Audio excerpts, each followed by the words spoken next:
21 semanas. ¿Ok? Antes de explicarles eso, les quería mostrar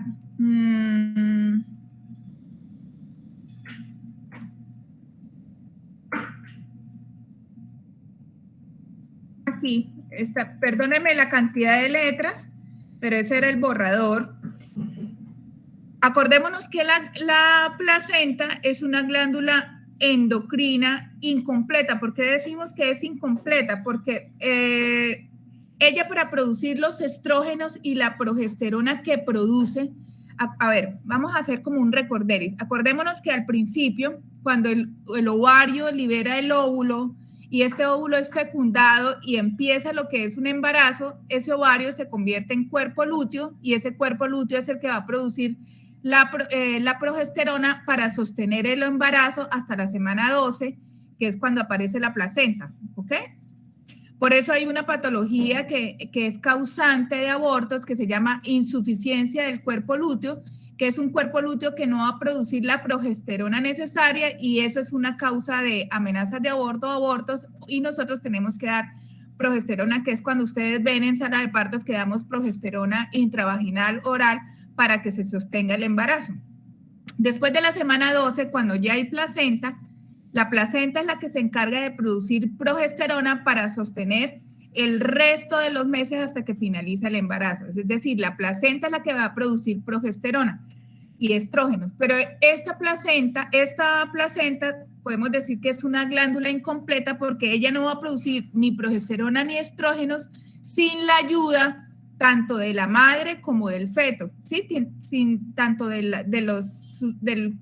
las sustancias maternas como fetales. Entonces, la placenta es una glándula endocrina incompleta, pues no produce estrógenos y progesterona sin la ayuda de los precursores que la abastecen, tanto la madre como el feto. Por ejemplo, la placenta no puede producir colesterol. Entonces, ¿qué hace? Coge el colesterol de la sangre materna y con ese colesterol de la sangre materna y los andrógenos que produce el feto, ella va a ser capaz de producir la progesterona y el estriol, que son finalmente necesarios al terminar el embarazo, primero para sostener el embarazo, pero luego van a ser necesarios para que se pueda producir el estímulo del trabajo de parto, ¿sí? Entonces, de este modo, el feto y la placenta funcionan juntos en la producción de hormonas esteroides, una asociación llamada unidad feto-placentaria, es decir, que la placenta va a necesitar tanto del feto como del colesterol materno. Entonces, las interacciones entre el feto, no el embrión, y la placenta producen las hormonas esteroideas. La secreción de progesterona y de estrógenos de la placenta exige el suministro del colesterol de la sangre materna y la cooperación de enzimas fetales que van a convertir esa progesterona en andrógenos y finalmente en estrógeno. Entonces aquí vemos, por ejemplo, que la placenta necesita el colesterol de la sangre materna para que produzca ese colesterol que tiene 27 carbonos en una molécula que es la progesterona, que va a tener 21 carbonos, y esta progesterona, a su vez, gracias a las enzimas del feto, se van a convertir en una molécula andrógenos de 21 carbonos y finalmente en los estrógenos, que finalmente también van a la sangre materna. Entonces, eso es lo que se llama la unidad feto-placentaria, ¿ok? Tanto la placenta necesita el colesterol materno como las enzimas que produce el feto. Entonces, trabajo de parto. ¿Qué es lo que sucede en un trabajo de parto normal? Se van a necesitar, acuérdense que para que haya dilatación y los cambios cervicales, niños, es porque deben haber contracciones uterinas. Es decir, mientras no haya contracción del miometrio uterino, no hay cambios cervicales. Entonces, se necesitan contracciones uterinas para desencadenar trabajo de parto. Ese es el motivo que ustedes van a darse en sala de partos. Se dan cuenta que si la paciente tiene solamente una contracción en 10 minutos, pues tenemos que conducirle con oxitocina. Por eso trabajo de parto es la presencia de 3 o 4 contracciones en 10 minutos de buena intensidad y de buena duración. Entonces, para eso necesitamos las contracciones uterinas. Estas contracciones van a ser estimuladas por la oxitocina, que se produce de la neurohipófisis del hipotálamo y que hacen que esta oxitocina estimule el útero, y por las prostaglandinas producidas por el útero, principalmente la prostaglandina F2A y la prostaglandina E2. Entonces, en todos los mamíferos, incluyendo el hombre, el parto es iniciado por la activación de la corteza suprarrenal fetal. Esto lo van a entender ahorita en la próxima gráfica. La corteza suprarrenal fetal produce los corticosteroides que estimulan para que la placenta, como les mostré en la gráfica anterior, convierta los progestágenos en estrógenos. Es decir, la placenta, vuelvo y repito, por sí sola no es capaz de convertir la progesterona en estrógenos. Necesita de las enzimas del feto que van a ser producidas en la corteza suprarrenal. Las concentraciones de progesterona no disminuyen debido a que la placenta humana no puede convertir en progesterona en estrógeno. Entonces, por eso es que la progesterona, si disminuyera la progesterona, pues el embarazo no seguiría. Esa progesterona no disminuye porque acuérdense que sin las enzimas del feto, ella sigue produciendo progesterona. Solo puede sintetizar estrógenos cuando es abastecida de los andrógenos del feto. Entonces, la placenta produce una hormona que es la CRH, es decir, la hormona liberadora de corticotropina, y asimismo, esta CRH aumenta con rapidez durante el embarazo y la velocidad de esta CRH es el factor determinante más importante que va a determinar cuándo ocurrirá el parto. ¿Por qué? Porque esta CRH estimula la secreción de ACTH por la adenohipófisis y esta adenohipófisis estimula la secreción de cortisol por la corteza suprarrenal, tanto del feto como de la madre. Es decir, esta adenohipófisis va a producir ACTH y la ACTH va a estimular tanto la glándula suprarrenal de la madre y del feto para que produzca cortisol. Y este cortisol actúa de una manera de retroalimentación positiva para estimular a la placenta que secrete más ACTH. Este cortisol, secretado por la suprarrenal fetal, estimula la maduración de los pulmones y la producción de sustancia tensoactiva pulmonar que es necesaria para el funcionamiento pulmonar después de que nace el lactante. Entonces, aquí van a entender mejor lo que acabé de decir. Entonces, aquí tenemos en un lado el feto, aquí tenemos la placenta y aquí tenemos la madre, ¿cierto? Entonces, trabajo de parto en el ser humano. La glándula suprarrenal, acuérdense que la glándula suprarrenal fetal, esta es la glándula suprarrenal fetal,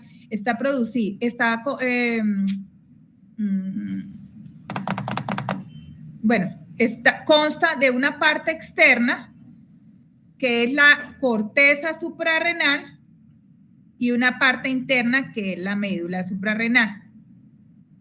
La corteza suprarrenal me va a producir cortisol y la parte interna me va a producir la dehidroepiandrosterona sulfato, que es un andrógeno.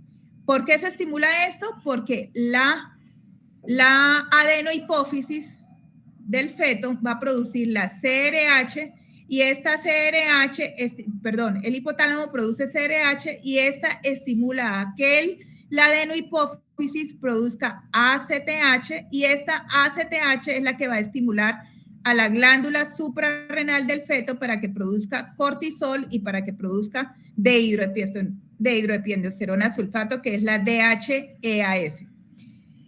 Este cortisol, a su vez, estimula a las prostaglandinas que produce el útero y produce, a su vez, estimula la CRH placentaria. Cuando estimula esta CRH placentaria, se produce una retroalimentación positiva que hace que esta glándula suprarrenal produzca más cortisol y produzca más la dehidroepiandrosterona sulfato.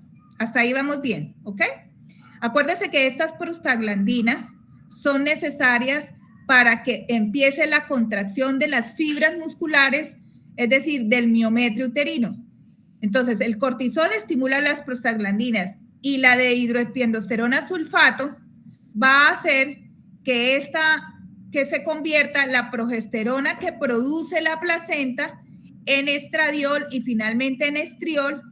Luego, finalmente, la placenta va a producir dos sustancias que van a intervenir en el mecanismo de que se estimule el trabajo de parto, que son el estriol y las prostaglandinas, que son estimuladas por el cortisol fetal, y estas dos hacen que aumente los receptores de la oxitocina en el útero para que la madre, a través de la oxitocina que libera la oxitocina que libera la neurohipófisis, estimule aquí el miometrio, y también hay un incremento por parte de las prostaglandinas de las uniones intercelulares de las células miometriales. Es decir, estas dos sustancias son las que finalmente, a través de la oxitocina, empiecen las contracciones uterinas. Entonces, como ustedes pueden ver, es una unidad feto-placentaria, unidad feto-placenta madre, que estimula las contracciones uterinas, y estas contracciones uterinas son las que van a dar origen a los cambios cervicales para que finalmente se produzca el parto. Entonces, es un trabajo activo de ambas partes, tanto del cortisol que genera la suprarrenal fetal, como la de hidropiendosterona sulfato, que es un andrógeno que produce la parte interna de la suprarrenal, necesarios para que esta progesterona se convierta en estrógenos y que estimulen las prostaglandinas para que finalmente haya que la oxitocina, para que aumente la sensibilidad de los receptores de la oxitocina producidos por la madre y finalmente se produzca el trabajo de parto. ¿Tienen alguna duda con esta gráfica? Más o menos, ¿cierto? Pero cuando ustedes empiezan a leer solitos la van a entender igual que yo la entendí. Entonces, las glándulas suprarrenales carecen de médula, pero la corteza en sí consta de dos partes. La corteza, perdón, yo me equivoqué, de una parte externa, que es la que secreta cortisol, que es la corteza suprarrenal, y una porción interna, que es la zona suprarrenal fetal, que secreta el andrógeno, que es el sulfato de hidroepiandrosterona o de hidroepiandrosterona sulfato. Cuando la secreción de ACTH aumenta en respuesta a la CRH placentaria, estimula la corteza suprarrenal del feto para que secrete más cortisol y DHA. Es decir, cuando este cortisol estimula la CRH placentaria, esta CRH placentaria estimula a su vez más la corteza suprarrenal fetal para que produzca más cortisol y más de hidroepiandrosterona sulfato. Es decir, hay una retroalimentación positiva con esta CRH placentaria, que es lo que quiere decir. La DHEAS viaja desde la corteza suprarrenal fetal hasta la placenta, donde es convertido en estrógenos, principalmente en estriol. El estriol de la placenta viaja luego a la sangre del útero de la madre, de donde aumenta la sensibilidad del miometrio a la oxitocina y a las prostaglandinas.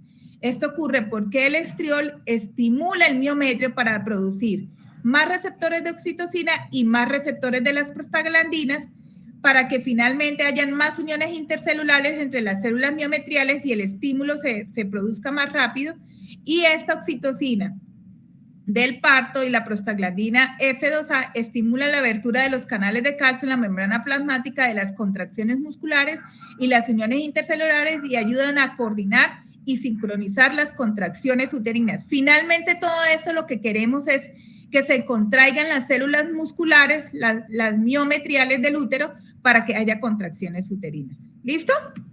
¿Más o menos lo entendieron o no? ¿O tienen alguna pregunta, niños?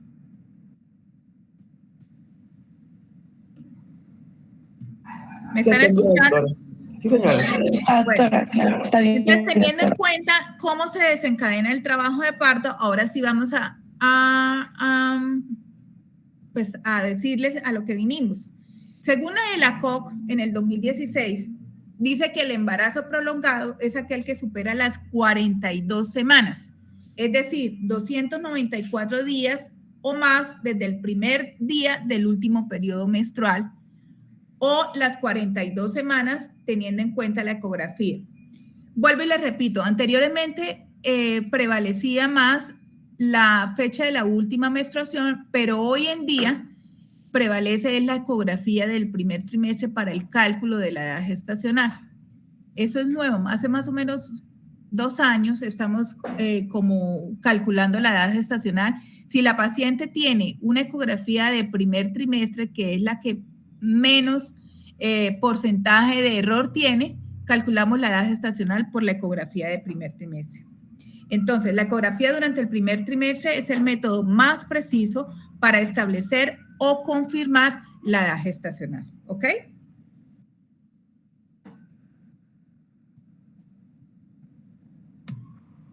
Entonces vamos a tener en cuenta varios términos. El término postérmino, el término tardío, término completo y término temprano. Posttérmino o prolongado es mayor o igual a 42 semanas. Posttérmino o embarazo prolongado, embarazo posttérmino o embarazo prolongado es igual y es el que va más allá de las 42 semanas. Término tardío, embarazo término tardío es el que va desde las 41 semanas hasta las 41 semanas 6 días. El término completo es el que va desde las 39 semanas hasta las 40.6 semanas y el término temprano, que es el que tenemos desde las 37 semanas a las 38.6 semanas. Según esta definición, acuérdense que, por ejemplo, las pacientes precesariadas las desembarazamos a embarazos término completo, es decir, a las 39 semanas. ¿Por qué? Porque existe una definición de término temprano que va desde las 37 a las 38 semanas. Los fetos que van de las 37 a las 38 semanas es menor el riesgo, pero lo tienen estos pacientes, estos feticos o estos recién nacidos nos pueden hacer taquipnea transitoria del recién nacido y terminar en UCI. Es por eso que nosotros tratamos, a no ser que haya una causa precisa obstétrica de finalizar el embarazo antes, pero procuramos que ningún fetico nos nazca de 37 o de 38 semanas por el riesgo de taquipnea transitoria del recién nacido. Ahora, si la paciente tiene una preeclampsia severa o tiene un oligoamnio severo o tiene un sufrimiento fetal, o sea, tiene una causa obstétrica que nos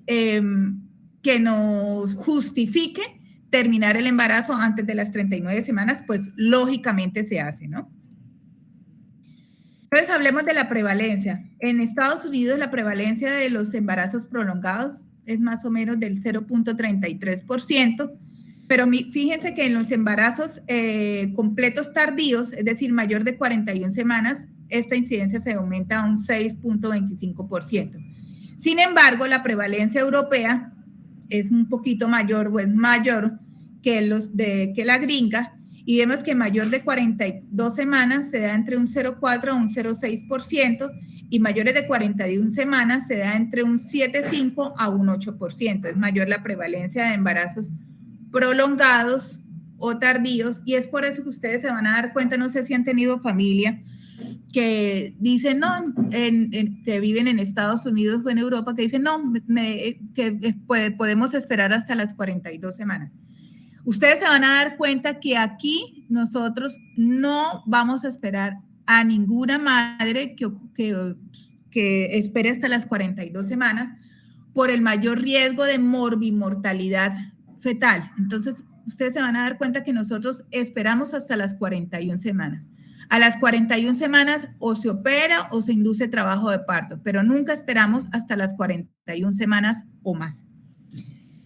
¿Por qué puede haber esta diferencia de prevalencia entre cada región, entre cada país es que sea diferente? Pues por el cálculo de la edad gestacional. En algunas partes solamente el cálculo de la edad gestacional es por FUR, en otras partes es por FUR y por ecografía, y en otras partes por la ecografía de primer trimestre.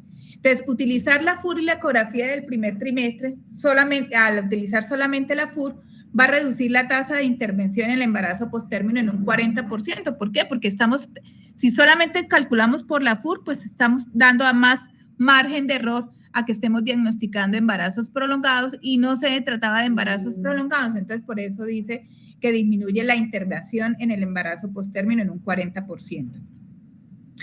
Hay mayor prevalencia, acuérdense de esto, que hay mayor prevalencia en las pacientes primigestantes. O sea, la paciente primigestante tiene mayor factor de riesgo que una paciente multípara en tener un embarazo prolongado. Entonces, la etiología, pues la mayoría no se sabe cuál es la causa del embarazo prolongado, pero se dice en la literatura médica que la principal causa del diagnóstico de embarazo prolongado es un cálculo erróneo de la fecha debido a la duración variable del ciclo menstrual. Es por esta razón, escúchenme, que ya no estamos tomando la FUR, sino estamos tomando una ecografía de primer trimestre si la paciente la tiene. Obviamente, esta ecografía del primer trimestre tiene que estar con presencia de embrión. Es decir, si la paciente tiene una ecografía con 5 semanas en que aún no se ve embrión, no nos va a servir porque es la medida de la longitud cefalocaudal del embrión que nos va a determinar el cálculo de la edad gestacional. El cálculo puede reflejar un error en la estimación de la edad gestacional debido a un recuerdo defectuoso de la fecha menstrual o a un retraso en la ovulación. Ustedes lo van a ver en consulta, cuando pregunten la fecha de la última menstruación, se van a dar cuenta que la mayoría de las pacientes dudan de su fecha de su última menstruación, o hay veces que al médico general le dicen una, al obstetra le dicen otra, al que les está realizando la ecografía le dicen otra, porque a ellas se les olvida o no la tienen muy bien. O sea, es la minoría de las pacientes que recuerdan muy bien el día de su fecha de la última menstruación, por un lado, y por otro, hay muchas mujeres que no tienen ciclos menstruales tan regulares, sino que varían de un mes a otro. Entonces, esos cálculos erróneos de la edad gestacional es los que nos va a llevar a un mayor diagnóstico de embarazo prolongado. Sin embargo, de 1/3 a la mitad de estas pacientes tienen influencia genética materna o fetal, y otra causa es que se va a ver defectos en la producción fetal de hormonas involucradas en el parto, como el cortisol y la dehidroepiandrosterona sulfato. Esas son causas de embarazo prolongado. Recordemos que estas hormonas producidas por el feto son indispensables para que se active el trabajo de parto. Factores de riesgo, embarazos posttérmino previo, es decir, una paciente que les diga que tuvo un embarazo prolongado en la gestación anterior, pues también muy posiblemente tiene mayor factor de riesgo de tener embarazo prolongado. Riesgo relativo, ahí no diría que la nulivariedad, sino las pacientes primigestantes tienen mayor factor de riesgo, que el feto sea masculino, la obesidad, es decir, aquellas pacientes obesidad o sobrepeso, aquellas pacientes, describe la literatura, que tienen un índice de masa corporal mayor a 25 tienen mayor factor de riesgo de unas pacientes que tengan un índice de masa corporal normal. La edad materna avanzada, mayores de 35 años, el antecedente personal de la madre con embarazo posttérmino, y las mujeres blancas no hispanas tienen mayor factor de riesgo. Entonces, mire, esta tablita la saqué de UpToDate, es reciente, que muestra más o menos el margen de error de la edad gestacional basados en la ecografía. Entonces, por ejemplo, si tiene menos de 8.6 semanas, pues el factor de riesgo es 5 días. Se puede decir que 5 días hasta el primer trimestre, 7 días hasta 10 días en el segundo trimestre, y puede haber una diferencia hasta de 3 semanas si la paciente solamente tiene una ecografía de tercer trimestre. Entonces, por eso siempre calculamos la edad gestacional con la ecografía de primer trimestre, que tiene un margen de error de más o menos 5 días. Entonces, ¿por qué es importante esto? ¿Por qué es importante saber exactamente cuánto tiene o cuál es la edad gestacional exacta de nuestras maternas? Porque si dejamos pacientes con mayor de 41 semanas o incluyendo embarazos prolongados, eso va a estar relacionado directamente con mayor morbilidad y mortalidad, tanto en la madre como en el feto. ¿Cómo así, doctora? No entiendo. Pues exacto. Si las pacientes llegan a más de 41 semanas o más, pues van a estar relacionados, número 1, con macrosomía fetal. Acuérdense que el feto sigue creciendo y pues lógicamente si no hay una insuficiencia placentaria, pues los fetos de 41 o 42 semanas serán mucho más grandes que los fetos de 40 semanas, dando origen a la macrosomía fetal, y esta macrosomía fetal pues va a tener varias complicaciones, pues que no haya una progresión anormal del trabajo de parto, es decir, que haya una distocia mecánica durante el trabajo de parto, un expulsivo prolongado, o una fase activa prolongada, o una detención en el descenso, que haya mayor índice de cesáreas, lógicamente, por la progresión anormal del trabajo de parto, o los fetos muy grandes, pues lógicamente no podrán salir por abajo, es decir, por parto vaginal, sino tendremos que hacer cesáreas. Mayor porcentaje de distocia de hombros. Recordemos que una complicación grave de darle trabajo de parto a la macrosomía fetal es que nos haga la paciente el feto haga retención del hombro anterior, y eso nos puede dar a sufrimientos fetales, asfixias perinatales. Lógicamente también lesión materna, entonces van a haber desgarros vaginales, desgarros perineales, desgarros cervicales si tenemos macrosomía fetal, más incidencia de hemorragia posparto. Acuérdense que yo les explicaba en la rotación que la principal causa de hemorragia posparto es la atonía uterina, y una causa es la macrosomía fetal o los embarazos gemelares por sobredistensión de las paredes del útero cuando sale el feto. Por esas sobredistensiones que estuvo expuesto en las paredes del útero, ellas casi no se van a contraer y finalmente van a producir atonía uterina, lo que nos llevará a una hemorragia posparto y obviamente a problemas metabólicos en neonato. Acuérdense que la macrosomía fetal da origen a hipoglicemia y a hipocalcemia. Entonces, pues no queremos que sucedan todas estas complicaciones.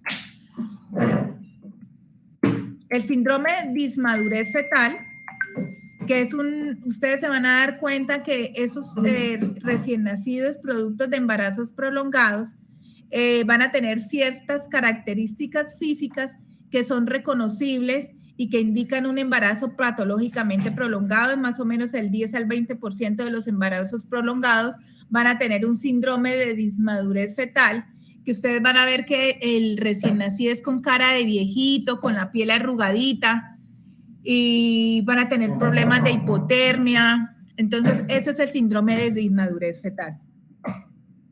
Entonces, estos fetos se van a caracterizar por desnutrición crónica intrauterina debido a la insuficiencia placentaria. Recordemos que entre mayor tiempo de edad gestacional, pues la placenta también va madurando hasta un punto que la placenta llega a un grado de madurez grado 4, donde ustedes van a darse cuenta que en la ecografía vemos placentas calcificadas ya por el producto de la posmadurez, y estas placentas calcificadas lógicamente van a disminuir el aporte de oxígeno hacia el feto y va a ser lo que se llama una insuficiencia placentaria.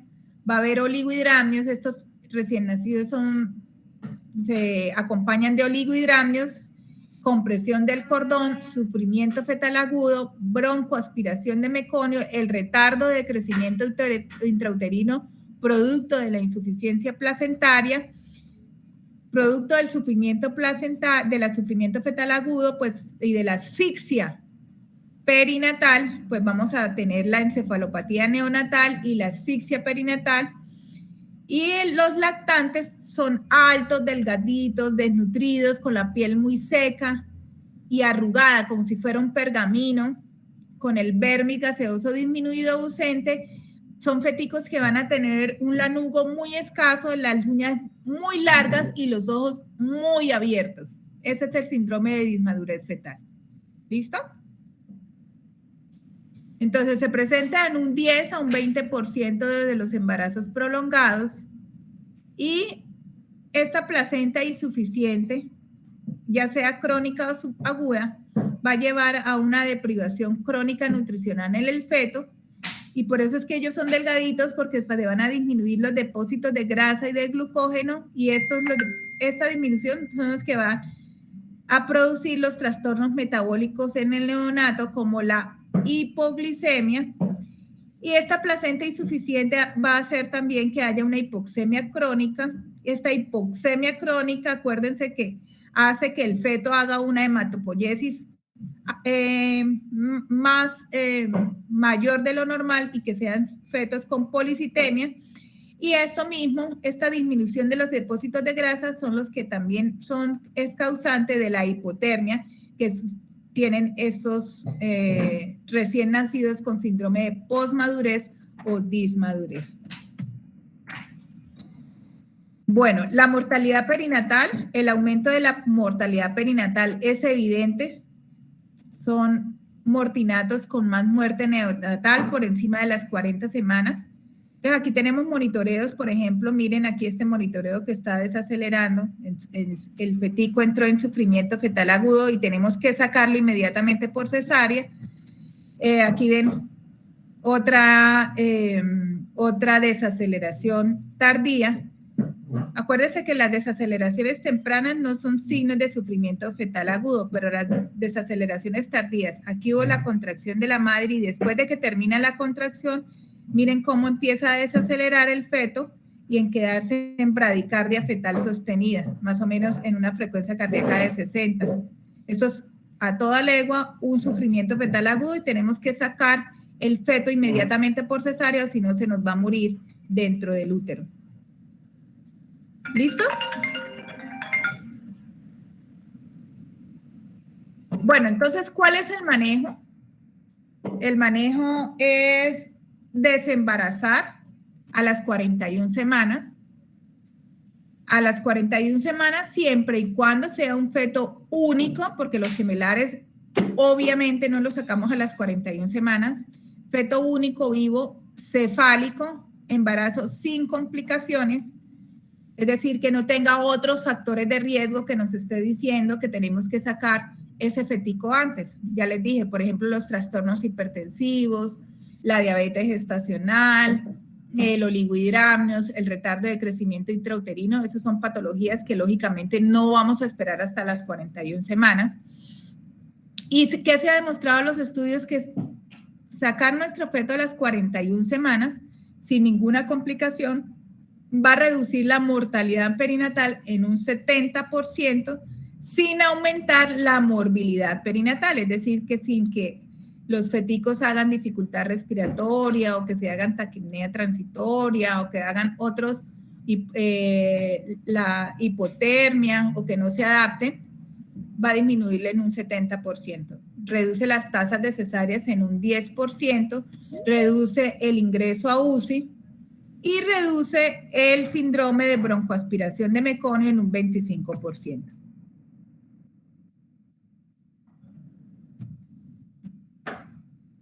Bueno, tratamiento. Inducción electiva al llegar a las 41 semanas, pero para hacer la inducción tenemos que tener pruebas de bienestar fetal seriadas. Es decir, cuando un fetico nos llega a las 41 semanas es porque lo venimos controlando de la semana 40 con monitoreos fetales y perfil biofísico fetal. Es decir, ¿qué les quiero decir con esta diapositiva?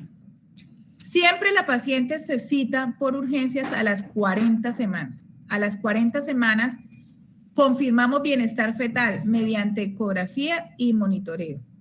El monitoreo que sea categoría 1, reactivo, con buena variabilidad y que no tenga desaceleraciones. Y en la ecografía vamos a ver el índice de líquido amniótico, es decir, que tenga un buen índice de líquido amniótico, que el bebé se esté moviendo, esté respirando. Vemos la placenta, cómo está. Si es una placenta muy calcificada, pues no vamos a esperar hasta la semana 41. Entonces, siempre hacemos monitoreo y ecografía a la semana 40. Aquí dice que de las 39 semanas, pero nosotros básicamente en urgencias las citamos a las 40 semanas. Lógicamente, en el control prenatal por consulta externa, se van a estar citando cada semana con monitoreo y perfil biofísico fetal. Entonces, el monitoreo fetal cada 48 horas, es decir, la paciente llega a las 40 semanas, documentamos bienestar fetal, vemos que no hay ninguna complicación materna que nos esté diciendo que tenemos que terminar el embarazo antes de las 40 semanas o antes de las 41. Y si todo está bien, tanto mamá como feto, volvemos a citar a la paciente por urgencias a las 48 horas. A las 48 horas la volvemos a citar, le hacemos monitoreo, le hacemos perfil biofísico, le hacemos estimación de líquido amniótico y realizamos inducción a las 41 semanas. Ustedes se van a dar cuenta que los gringos inducen hasta las 42, nosotros inducimos a las 41 semanas. Entonces, manejo entre la semana 40 y 46 séptimos, confirmar la edad gestacional por última menstruación y ecografía temprana, podemos hacer el desprendimiento de las membranas. Si la paciente ya tiene cambios cervicales, podemos hacer la maniobra de Hamilton, que es que uno mete el dedito y desprende las membranas de las paredes uterinas. Hacemos el perfil biofísico cada 48 horas. Y aquí descartar malformaciones por ecografía, pues realmente no, porque acuérdense que hacemos ecografía de tercer nivel en semana 20-24, que es de malformaciones fetales. Es decir, un bebecito que tenemos con malformaciones fetales, lógicamente no nos vamos a esperar hasta las 41 semanas, sino que se saca antes. La inducción... Estas son algunas contraindicaciones de la inducción: cuando tenemos una monitoría sin estrés que no es reactiva, cuando tenemos una monitoría y un índice de líquido amniótico alterado con un cervix favorable, es decir, monitoría alterada y un oligohidramnios, pues no vamos a hacer inducción. Cuando tenemos malformaciones fetales, cuando tenemos un retardo de crecimiento o una hipertensión materna o una diabetes. Cesárea, cuando tenemos un monitoreo que nos esté mostrando sufrimiento fetal agudo, cuando tenemos un peso fetal, esto de 4.500 es para los gringos. Nosotros por encima de 4.000 no damos trabajos de parto, sino hacemos cesáreas, o cuando tenemos un retardo de crecimiento intrauterino.